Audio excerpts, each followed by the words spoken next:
because Let me give you 100 while we're here. You pretty much said, yo, take this and shut up. Political realm, and that's why all this talk about me, about people wanting me to run for governor is percolating. So today, I think we've all sat here and we've heard you talk about your jet and Maui and your 3 homes and the money that sits in your account that you don't care to touch.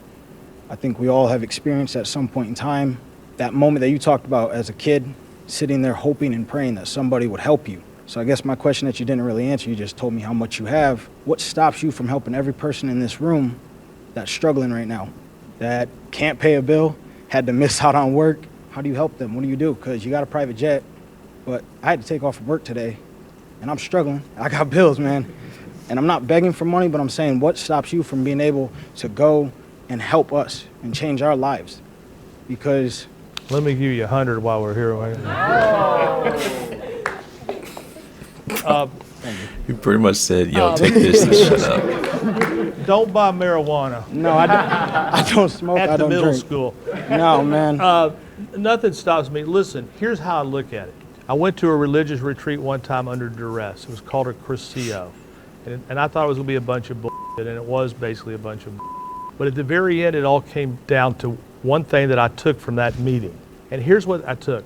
I can't change the whole world. I would love to be able to. But the phrase that I took from that Crescio weekend was, bloom where you're planted. What does that mean? That means I can't solve hardly anything.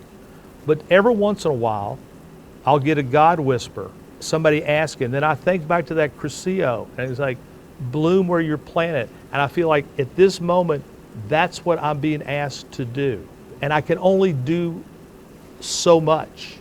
I'm trying to manage my money so that at the end of it all, it can have the greatest bang for its buck. You know, if I'm being completely honest, I'm not sure if there's anything that would have been a perfect answer, just because he's really good at talking to you and he's a likable guy. Nah, this dude playing victim. How you gonna blame somebody for your decisions? Like, you chose that job, you accepted the pay, and now you're blaming rich people because you're barely getting by. I don't get it. I don't get it.